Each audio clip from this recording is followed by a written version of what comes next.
Hub Halloran is a bail bondsman who goes out late at night to bring in a wanted man named Jeb Tucker. He tracks him to a rundown roadside motel. Instead of waiting outside, Hub uses a crude trick to force the man out. He pushes a nest of angry insects into the room through the vent, so whoever is inside will panic and run. The plan backfires. The motel job is a trap. Two brothers, Billy and Clyde Earl, are waiting for him. Hub is caught off guard, shot, and then his throat is cut. The brothers hide his body inside the wall space of the motel room, leaving him for dead. Hours later, Hub wakes up, still trapped in the wall. He can barely move at first, and the neck wound is still there, open and horrible. He forces his way out through the drywall and stumbles back into the room, trying to understand how he can be alive after what happened. He is in shock, but he does not stop moving. A young man named Tater shows up. Tater has been sent there to burn the motel room and erase what the Earl brothers did. Tater is stunned to see Hub standing there because everyone involved believes Hub is dead. Hub reacts fast, overpowers Tater, and locks him in the trunk of his car so he can question him later. Hub drives off with his throat still torn open. He wraps duct tape around his neck to hold the wound together. He also notices strange marks on his arm, like claw burns or deep-pressed lines, another sign that something is very wrong with him. Hub heads back toward home, focused on one thing, finding out who paid the Earl brothers to ambush him.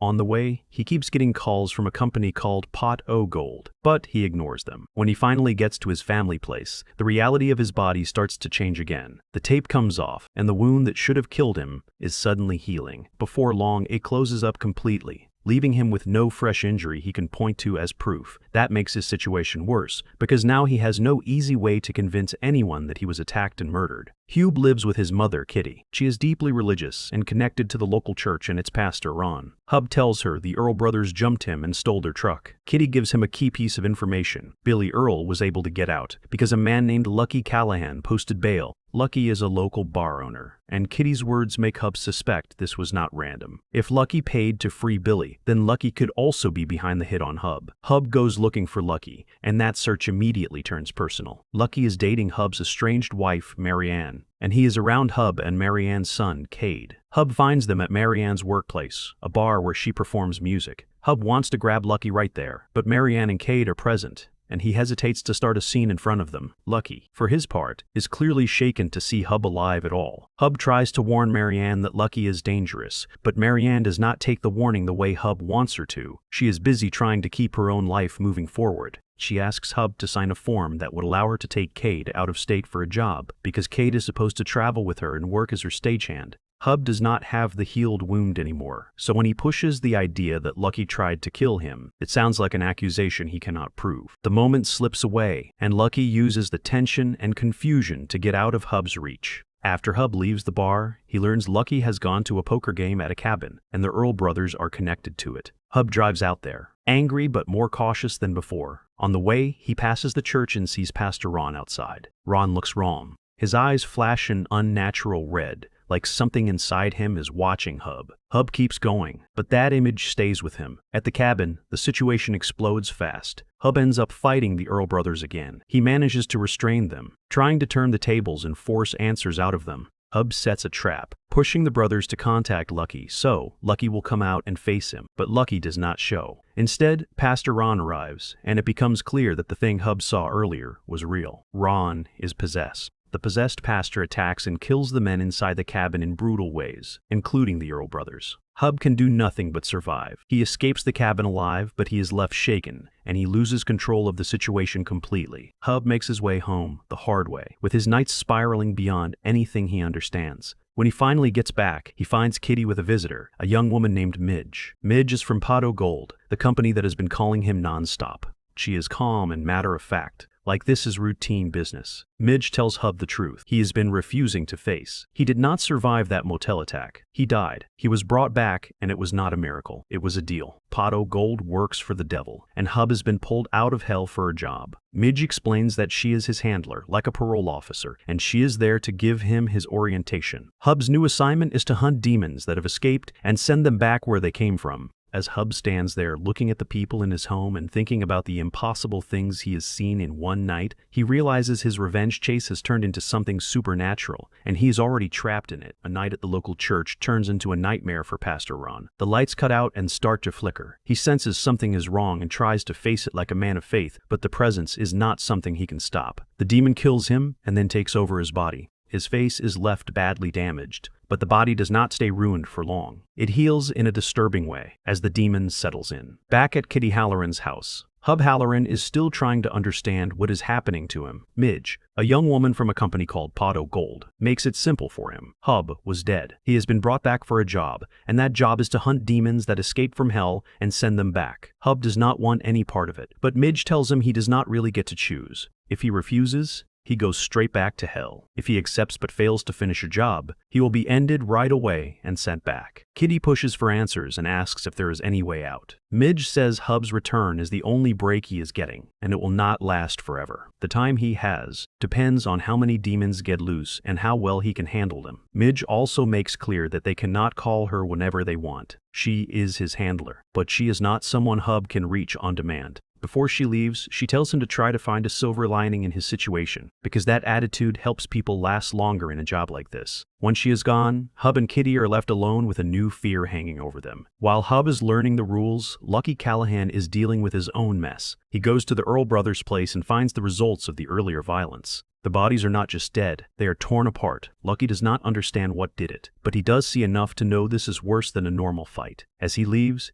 he finds Hub's car nearby, and inside it he discovers Tater still trapped in the trunk. Tater blames Hub. Lucky takes that as proof that Hub is behind the killings, even if Lucky does not yet understand the supernatural part of what really happened. Soon Hub gets his first assignment. The demon is named Valakor, and it is inside Pastor Ron's body. Kitty is shaken when she realizes this demon came through her church and took her pastor. She insists on coming with Hub, because this is her town and her church, and she cannot sit at home while a demon walks around in Ron's skin. Hub tries to set rules to keep her safe, like making her wait in the car, but Kitty does not stay put for long. At the church, they see proof that something horrible happened. They find what is left of Pastor Ron's face on the floor, and the smell and the sight leave no room for denial. For Kitty, it is a hard moment. If demons are real, then hell is real too, and so is the possibility that God is real. Hube is focused on the hunt, but he also feels the danger spreading closer to his family. That is when Hube decides Marianne and Cade should not stay in town. He goes to Marianne and tells her he has changed his mind. He will sign the papers so she can take Cade to Nashville. Marianne is surprised, because Hub usually fights her on this. She tries to understand why he is suddenly being cooperative. She even wonders if he is sick, because the change in him feels that strange to her. During this talk, she also brings up another worry. A girl named Cheryl is missing, and Marianne is frustrated that the police do not seem to be doing enough. Lucky is nearby as well, and his presence adds tension, because Hub sees Lucky as the man tied to his death. Kitty asks Hub directly if he really died and how it happened. Hub admits he did die, and he points to Lucky as the one responsible. Kitty wants Hub to slow down and think, but Hub is already promising himself that he will deal with Lucky later. Hub and Kitty then focus on how to find Valakor. Hub remembers that when the demon came near the Earl place, the lights went wild. He also saw strange electrical trouble at the church. He starts to think this demon is linked to power. He asks Kitty about someone she knows, Berta McKee, who works at Georgia Power, hoping that reports of outages and surges can guide them. Kitty keeps pressing the question that scares her most. Why was Hub sent to hell? Hub insists he has no idea and calls it a mistake, but he also says he believes there might be a loophole, some way to fix it if he can figure out the rules. Kitty turns the fear inward and starts blaming herself. She wonders if she failed as a mother, and if that is why Hub went down a bad path. Hub denies it and tries to calm her, but Kitty's guilt does not go away. Kitty still struggles with what they are about to do. Pastor Ron was her pastor, and she hates the idea of killing him, even if he is possessed. Hub tells her the situation is not like chasing a normal criminal. It is dangerous,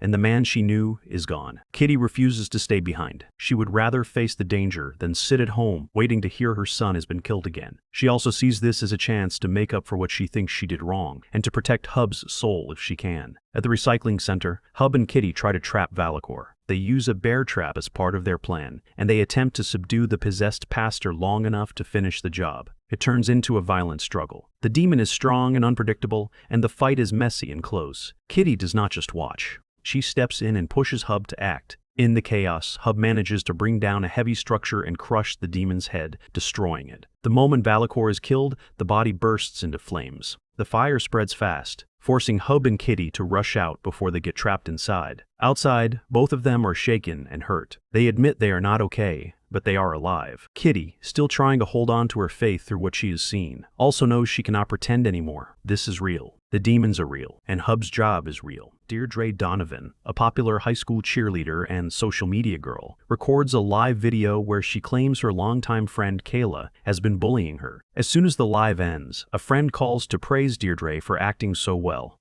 Deirdre laughs about the lie and talks like she wants Kayla to suffer for it. Then she hears water running. She calls out for her family, but no one answers. Pipes groan and the bathroom water seems to turn on by itself. Deirdre panics as something in the room takes control. She is attacked and drowned in her own bathtub. The next morning, Hub Halloran is at home with his mother, Kitty, still dealing with the fact that his life has turned into demon hunting work. Hub wants to take control of what he can, and he decides to go see his ex-wife, Marianne, and their son, Cade. At Marianne's place, Hub suddenly offers to take Cade to school. Marianne is surprised because Hub has not done this before, and Lucky Callahan is there too. After some hesitation, Marianne agrees, partly to avoid another fight between Lucky and Hub. In the truck, Hub lets Cade drive. Hub tries to act normal at first, asking about Cade and his music, but the real reason Hub came is soon clear. He starts warning Cade about Lucky. Hub tells Cade that Lucky has a serious criminal past, and that Marianne is not safe with him. Cade gets angry fast. He says he already knows the basics, and he is tired of Hub trying to break up Marianne and Lucky. Cade insists that Lucky treats Marianne well and makes her happy, and that should matter most. While they argue,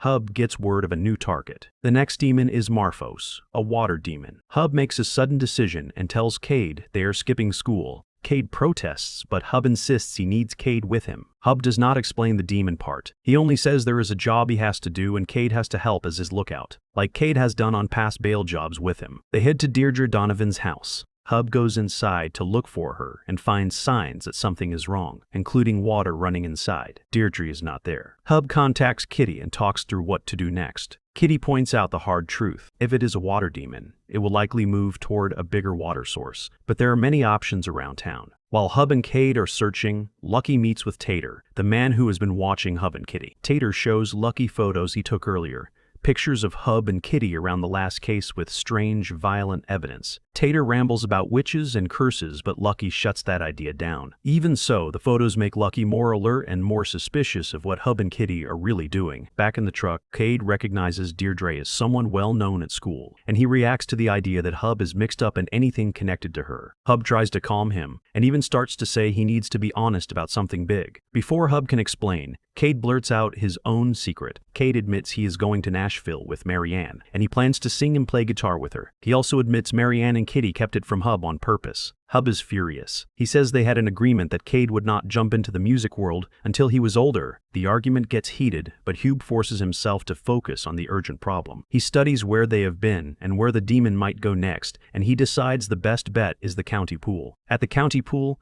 Hub goes inside and calls out as if he is there on a normal bail job. The place is not safe. Marphos, using Deirdre's body, attacks Hub. Hub fights for his life in and around the water. A man has already been killed there, left behind in a way that feels like part of a ritual, not a random death. Hub manages to overpower the demon and kill it in the pool area. Even in the presence of water, the body burns after the demon is destroyed, and a fire starts inside the facility. Outside, Cade stays in position as lookout. He uses their signal to warn Hub when police arrive. Sheriff Ruby shows up to investigate what happened at the pool. Cade calls Hub and asks what he should do. Hub realizes that if Ruby finds Cade there, it will create serious custody trouble. Hub tells Cade to drive to Kitty's house and get away from the scene. Then Hub makes a harsh choice to save himself. He places a call to report a possible drunk driver in a blue SUV, pointing police toward Cade's vehicle. It is a distraction meant to pull Ruby away from the pool and give Hub a chance to escape. Not long after, Lucky confronts Kitty directly. He makes it clear he has evidence against her and Hub from the earlier night, and that he believes they are involved in something terrible. Lucky warns Kitty that Hub is poison for Marianne and Cade. He tells her to keep Hub away from them, or Lucky will act. Cade ends up paying the price for Hub's distraction. He is stopped and gets caught up with the police. Marianne comes to bail him out. She is furious when she learns Hub dragged Cade into his mess, and she is also furious that Hub tried to turn Cade against Lucky by showing him Lucky's record. Cade asks Marianne if Hub was telling the truth about Lucky's past. Marianne admits Lucky has a past, but she still stands by him, and Cade follows her lead. Hub and Marianne explode into a full argument. Hub accuses Marianne of hiding Cade's Nashville plan from him, and Marianne fires back that she hid it because Hub cannot handle it. Hub insists he is trying to protect Cade from a harsh world that can chew a kid up. Marianne argues that Cade wants this, and that he has real talent, and that Hub is letting his own pain control the family. During the fight, Hub also realizes Kitty helped keep the secret from him. The episode ends with Hub alone, haunted by another secret. In a flashback from a month earlier, Hub is shown digging a grave and burying the body of a missing local woman named Cheryl Dawson. In the present, he returns to that same burial spot, showing that this hidden act is still hanging over him. A deputy sheriff named Briggs leans on a local food truck owner for free food and cash. He makes it clear he can make trouble if he does not get what he wants. Soon after, Briggs becomes the next target for a demon. The earth demon Erdos kills him and takes his body, using him as a host. Hub Halloran is alone and in a bad mood. He sits and watches an old video of him and Marianne performing together at the Boxcar, back when their music life still felt possible. While he is stuck in the past, a new order arrives from Pot O' Gold. The message is clear: another demon has escaped, and Hub has to bring it down. The demon's name is Erdos. At the Boxcar, Marianne and Cade are working on their music ahead of the planned trip to Nashville. Cade is not doing well. He hesitates and struggles, like he cannot trust his own hands. The recent tension with Hub has gotten inside his head. Cade wants his father's approval, and the lack of it makes him doubt himself. Marianne tries to keep him steady, but she is angry too, because she can see what Hub's words have done to their son. Lucky Callahan is there, watching and listening, while Marianne carries the stress of both Cade's nerves and Hub's absence. Kitty Halloran has her own plan moving in the background. She wants Lucky out of the picture, and she is willing to play dirty to do it. She creates a distraction at the club by setting Lucky's car on fire. While everyone reacts to the chaos outside, Kitty slips into Lucky's back area and hides evidence that can destroy him, including a bag of crystal meth and a shotgun. On her way out, Marianne catches her. Marianne does not raise the alarm, even though she knows Kitty is up to something serious. Their bond is still there, and Marianne lets Kitty leave. Kitty tells Marianne to stop circling the same fight and to go talk to Hub for real. Marianne tries to get Hub's location from Kitty, but Kitty says she does not know where he is. Marianne does not accept that. She uses their shared family tracking and follows Hub's phone location, which leads her to a hardware store. At the same time, Hub is already on the hunt. He tracks down Briggs, now possessed by Erdos, and follows the trail until it points to the same store. Hub arrives ready to work, but before he can handle it alone, Marianne shows up. She is focused on Cade and demands that Hub stop tearing their son down. She wants Hub to show Cade's support and to stop acting like Cade's talent is a joke. Hub tries to push her away because he knows the danger she has walked into, but it is too late for a clean exit. Inside the hardware store, there are signs something is very wrong. A man is dead and the scene is messy and unnatural, with dirt everywhere in a way that does not make sense. Marianne is horrified when she sees the body and realizes this is not a normal crime. Hub pulls her close and tries to keep her moving because he knows the demon is near. They follow the trail of dirt and mud deeper into the store until they find Briggs. Marianne calls out, thinking the deputy is there to help. Instead, Briggs turns on them. The demon inside him reveals itself through violence. It attacks fast and hard, knocking Hub down and trying to crush the life out of him. Hub fights back, but Erdos is stronger than a normal man. Marianne reacts on instinct. She grabs a heavy tool from the store's shelves and strikes the demon in the back. The hit breaks the demon's control for a moment. That short moment is enough. Hub gets a clear shot and fires into the demon's head, destroying it and the body it is using. As soon as Erdos is killed, the corpse catches fire. The flames spread quickly through the store. Afterward, the shock catches up to Marianne. She is covered in blood and grime from the fight. Back at the office, she tries to clean herself and calm down, still processing what she saw. Hub calls Midge, his handler, because he wants answers about the strange sacrifices and what the demons are doing. Midge shuts him down. She says demons do not work the way he thinks they do and refuses to explain more. She is also alarmed that Hub managed to find her address. She tells him not to call her again. With Marianne shaken but finally forced to see the truth, Hub stops hiding the big secret. He explains what has happened to him, that he has been pulled back into the world and pushed into a job hunting demons for Pot O' Gold. He also tells her the truth about Lucky. Lucky did not just try to have Hub killed. Lucky succeeded. Marianne believes Hub because she has now seen a demon with her own eyes, and there is no easy way to deny it anymore. She understands that staying with Lucky is no longer possible. Then Kitty calls, and everything moves fast. Hub and Marianne rush to Lucky's office and arrive as police are already there. The drugs and the gun Kitty planted are found, and Lucky is arrested. Marianne confronts him, ends their relationship, and warns him to stop coming after Hub. She makes it clear that Hub is not living a normal life anymore, and that Lucky is playing with something he does not understand. After the confrontation, Marianne and Cade prepare to leave town for Nashville as planned, because staying close to the demons is not safe. Before they go, Hub finally gives Cade what Cade has been begging for: simple support. He tells his son he has what it takes. Cade is relieved, like a weight finally lifts off him. Outside, another problem is already forming. Sheriff Ruby speaks with Hub and asks a sharp question. She wants to know why Hub was looking for Deputy Briggs shortly before Briggs died in the hardware store fire. Hub gives a quick excuse, saying he noticed Briggs' patrol car and wanted to check on him. Ruby does not fully relax, but she does not push harder in that moment. By the end,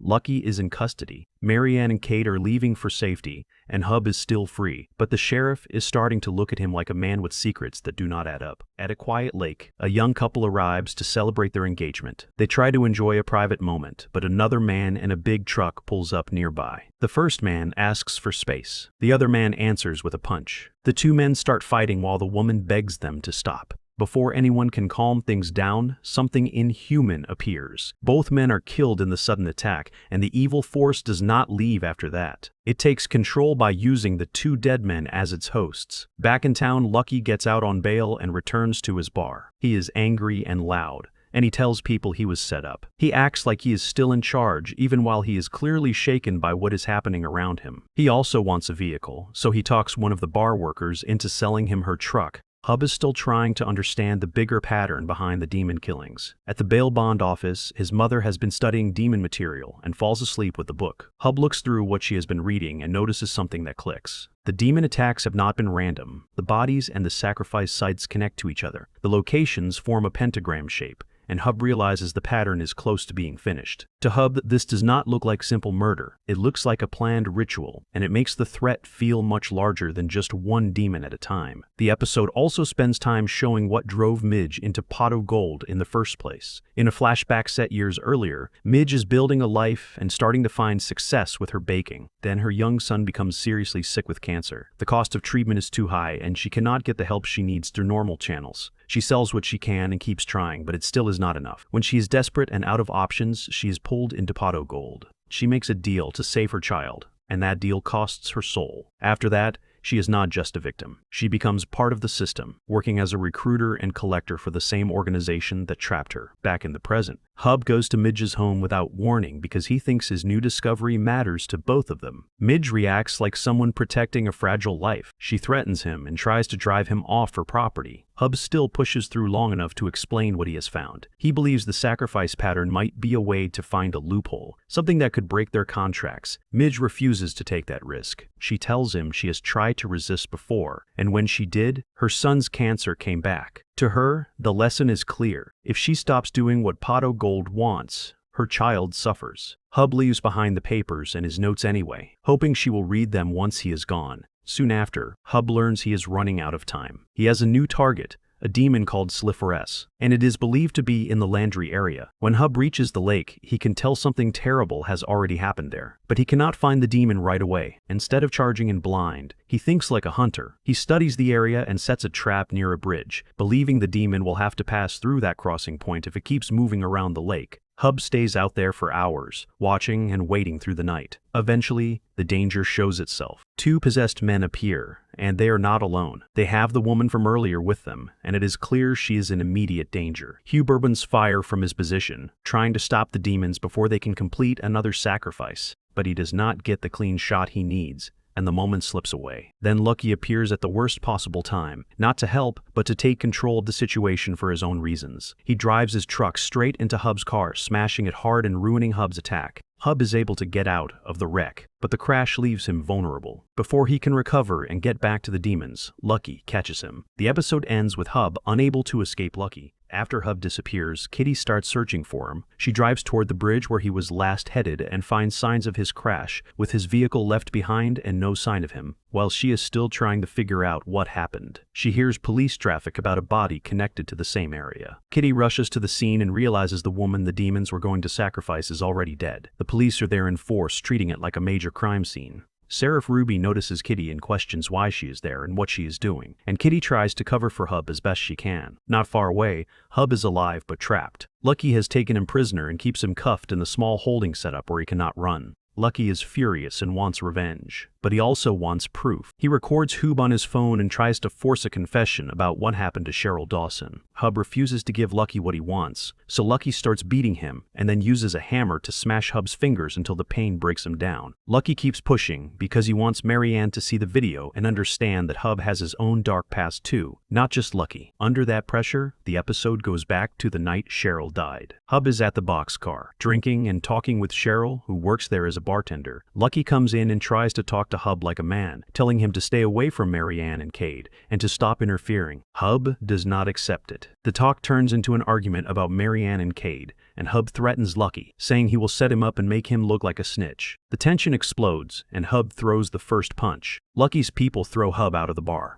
Later that same night, Hub comes back, drunk and full of rage, planning to kill Lucky before Lucky can come after him. In the dark, Hub sees someone in the back wearing Lucky's cowboy hat and thinks it is Lucky. He fires, but it is not Lucky, it is Cheryl. Hub has shot and killed her by mistake, and the truth of that moment is what Lucky is trying to drag into the open in the present. While Hub is still captive, Marianne and Cade are in Nashville, working in a recording studio. Marianne keeps trying to reach Hub, but he does not answer. Sheriff Ruby calls Marianne and starts asking careful questions. She tells Marianne that Lucky is out on bail and that Hub is missing. She also asks about the hardware store fire and whether Marianne has seen Hub, including whether she was with him at the store. Marianne lies to protect Hub, but Ruby already has reason to doubt her story, and the call makes Ruby even more suspicious that Marianne is involved in whatever Hub is doing. Then the danger hits fast. The two Slefarius demons from the bridge show up where Hub is being held. They clash with Lucky, and the chaos gives Hub a chance to get free. Hub grabs weapons and kills both demons, one with a shotgun and one with a chainsaw, while Lucky panics and runs. After the fight, Hub calls Kitty and asks her to come. Kitty arrives and starts helping him with his injuries. Around the same time, Marianne and Cade return home, worried about Ruby and desperate to find Hub. Hub tries to push them away to keep them safe, but Marianne has already told Cade the truth. Hub has no choice but to show them the burned remains of the demons as proof. By the end of the episode, Kitty,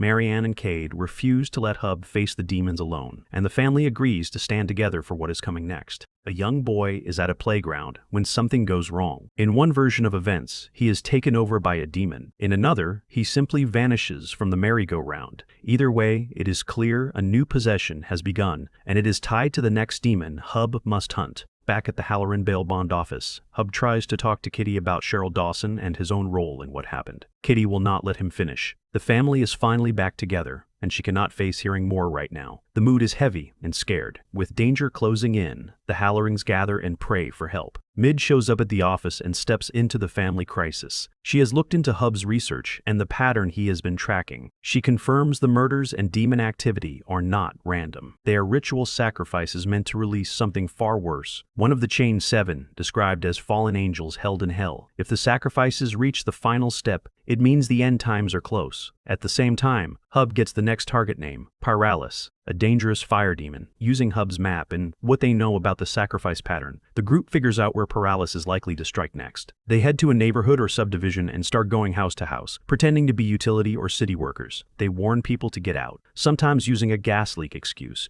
because they need the area cleared before the demon can finish its ritual. It does not go smoothly, and not everyone wants to cooperate, but they manage to move many residents out of danger. While they work, Hub and Midge also try to spot which person is actually possessed. As the search tightens, Midge ends up face to face with the possessed child. This is the moment where the mission breaks. Midge cannot bring herself to kill a child, even though that is the only clear way to stop the demon inside him. That hesitation gives Pyralis the opening it needs. Fire erupts as the ritual completes. The house is pulled down into the earth in a blaze, described like a fiery pit or sinkhole, and Midge becomes the sacrifice. The team fails to stop the final step in time. In the middle of all this, Lucky and Tater are on their own track. They go to a church after hours. Lucky prays hard and tries to make sense of what is happening with Hub and the demons. He convinces himself that Hub and the people around him are doing something evil, like witchcraft or summoning, and he asks God for a sign about what to do next. When a moment comes that he reads as an answer, Lucky decides to act. Lucky takes the evidence he and Tater have gathered to Sheriff Ruby. The key proof is photos from earlier demon chaos, including images tied to the ritual scenes. with what Lucky brings in, and what Ruby already has, Ruby moves toward arresting Hub and the Halloran family. Even as the world threatens to fall apart, the law is now closing in on them too. After Midge is taken and the group understands what their failure means, the Hallorans retreat home. They are shaken and feel the weight of what is coming. Instead of rushing back out, they hold on to each other. They play music together as a kind of comfort, with Hub picking up his guitar again as the family tries to steady themselves. In that same stretch, the danger and the fear pull Hub and Marianne closer, and they sleep together. Later in the night, Hub is woken by a new order from Pot O' Gold. The next assignment is not another lesser demon. It is Lilith. Hub realizes Lilith has taken possession of Cheryl Dawson's dead body. He follows the new location and finds the grave empty, confirming something has escaped and is now moving toward the Halloran bail bond office. The episode ends with Hub facing this new horror, with Midge gone, the police coming, and the worst threat yet stepping into their world. Cheryl is no longer where she should be. Lilith has taken her body, and the danger is now very close to Hub and his family. By morning,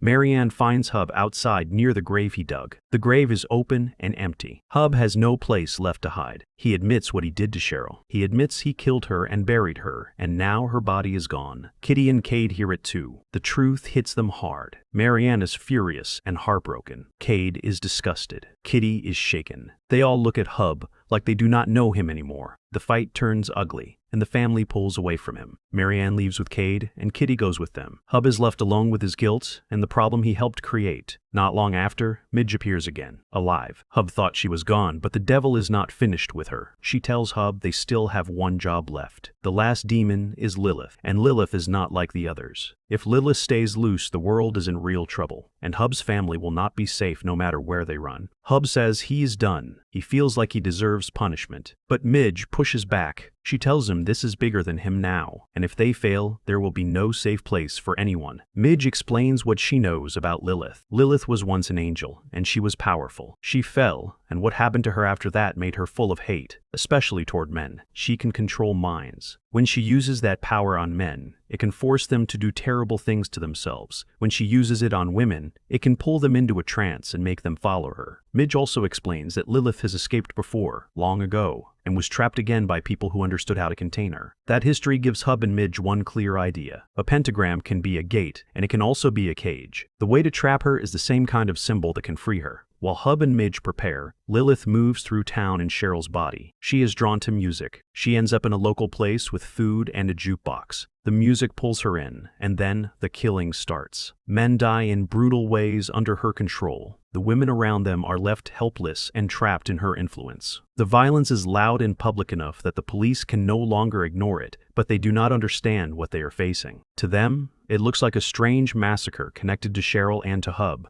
The police begin closing in on the Hallorans. They search for Hub and come to his home and his bail bonds office. Lucky is involved with them, and he keeps trying to paint himself as the one trying to save Marianne and Cade. The police cannot find proof of demons, and they do not believe any talk about hell or escaped creatures. What they do find is Hub's board of notes and symbols, which only makes them more sure that Hub is dangerous. Kitty is arrested. Marianne is arrested too. When they still cannot locate Hub, the pressure gets worse. Sheriff Ruby threatens to arrest Cade if Marianne does not help them catch Hub. Marianne tries to protect her son. She gives in and reaches out to Hub, telling him to meet her later at Lucky's bar. Out in the woods, Hub and Midge build their trap. They make a large pentagram and set up a powerful amplifier and speaker. They plan to use music like bait, because Lilith cannot resist it. Once everything is ready, they turn the sound on and wait. Lilith hears it and comes fast. When she arrives, she is violent and overwhelming. Hube takes a beating. Even so, Hube and Midge manage to pull her into position, and the pentagram holds. For a moment, it works. Lilith's trapped. Lilith does not stay trapped by force alone. She changes tactics and starts talking. She offers Hub a deal. She knows what he wants most. She offers to let Cheryl live again, to remove the stain of what Hub did,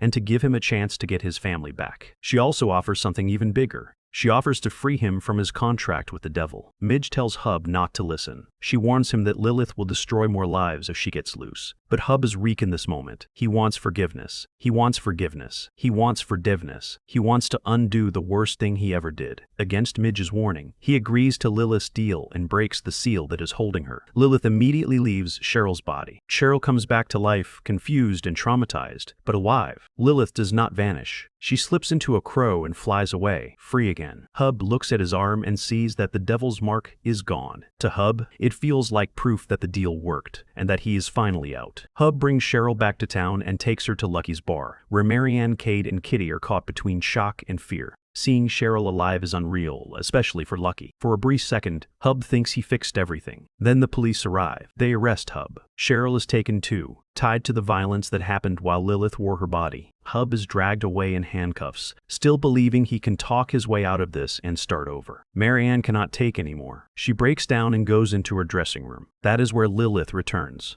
The crow appears, and Lilith slips into Marianne's body like it was planned. Marianne is taken over, and she is no longer herself. Lucky comes in, trying to speak to her, trying to calm things down or make peace. Lilith uses Marianne's voice and body to destroy him. Under her mind control, Lucky is forced into a gruesome death, tearing at his own jaw until he dies. Then Lilith walks out into the bar wearing Marianne's face. She starts to sing as she moves toward the crowd. The room goes still. The men clutch their jaws, showing they are under her control, and the rest of the room is held in fear. Hub sees it from where he is, trapped and helpless. Lilith makes her message clear. The devil will not stop chasing her, and Hub's family will not survive what comes next unless Hub serves her. She gives him a new bargain. If he works for her, Marianne lives. If he refuses, she can kill everyone there. Hub can only stare, realizing the price of the deal he made. The episode ends with Hub in custody and Lilith in control, holding Marianne's life over him and forcing him toward another choice.